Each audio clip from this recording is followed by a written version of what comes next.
السلام عليكم البنات، مرحبا بكم معايا في القناة. ان شاء الله تكونوا لاباس ومرحبا بكم ومرحبا بلي دخلوا جدد. اليوم اللي بدات جبت لكم وصفه تقليديه بامتياز. هذه الوصفه تاع امي ربي يرحمها، تختوخه الخبز.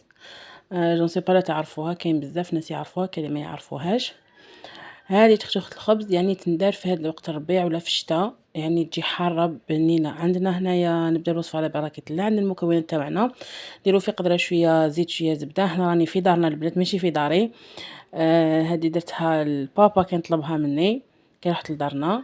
عندك شويه زيت وشويه زبده، تحبي ديريها تحبي ما ديريلهاش. عندك البصل هنا تقليه مليح، تقليه بصح حتى تشوفيه بدا يدبل، يطلق كامل الماء تاعو حتى يدبل شويه. شوفوا الماء تمتم يدبل معاكم.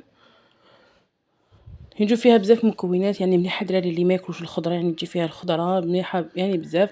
ومنها نستغلوا يعني الخبز البايت اللي فعد نرموه ولا نديروه يعني. هاد الوصفه هذه هنا عندنا الخضره البنات، عندنا بطاطا، زروديه، كورجات، جلبانه، عندنا الحشيش وسنه تاع التوم وحده، برك سنه تاع التوم وحده. هنا درتهم كامل يتقلاو. البنات نخلوهم يتقلاو بعقلهم، هي السر تاعها تتقلى حتى ديك الخضره تطلق هذاك العسل التحسال تاعها هذاك. شوفوا البنات كيفاش هنا غير في التقليه. هنا عندي زوج حبات طوماطيش متوسطين درتهم، ربيتهم، وعندي معاهم مغرفه ونص تاع طوماطيش الحب، طوماطيش بواطه عفوا. وهنايا عندي لي زيبيس، عندي فلفل عكري حار باسكو انا درتها حاره على جال الاب تاعي طلبها حاره، وعندي فلفل كحل وملح. هذا واش فيها لي زيبيس، ما فيهاش لي زيبيس بزاف، يعني ما فيهاش تخلط على لي زيبيس. ما مليحه صحاب اللي ما ياكلوش اللوز مو تقدروا تنحوا لهم يعني فلفل عكري حار، ولا تقدروا تستغنوا على فلفل كحل تاني تقدروها ديروها غير بفلفل عكري. يعني الناس اللي ما ياكلوش، اللي عندهم لي ستوما اللي ما ياكلوش لي زيبيس. هنا البنات خلوها تتقلى مليح تاني، وبعدها نمرقوها كما كتشوفوا. انا هنا مرقتها، هنا بدات تغلي. البنات خلوا الخضره تاعكم حتى طيب شويه، يعني يدخلها طياب. مديروهاش يعني مديروش الخبز وهي الخضره ماشي طايبه. شوفوا هنا هذا من مرقتها بدات تغلي، خليتها تغلي مليح. هنا رحت قطعت الخبز تاعي نقطعوه صغير.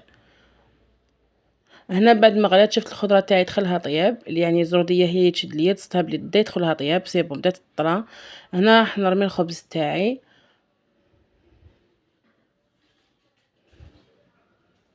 هنرميه كامل، نغلق عليها البنات ونخليها حتى الخبز هذاك يطيب يشرب مليح هذيك لاصوص. ومن الاحسن تخلوا فيها شويه لاصوص باسكو هي مع الوقت يعني تزيد تشرب.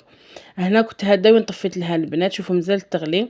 درت لها شويه حشيش من الفوق وقدمتها. يعني شوفوا جات بنينه بنينه، بابا فكرته يعني في زمان في ماما ربي يرحمها كي كانت ديرها. وان شاء الله تكون عجبتكم الوصفه، وتقولوا لي قولوا لي اسكو تعرفوها ولا لا. وما تنساوش تشتركوا في القناه وتفعلوا زر الجرس باش يلحقكم كل جديد.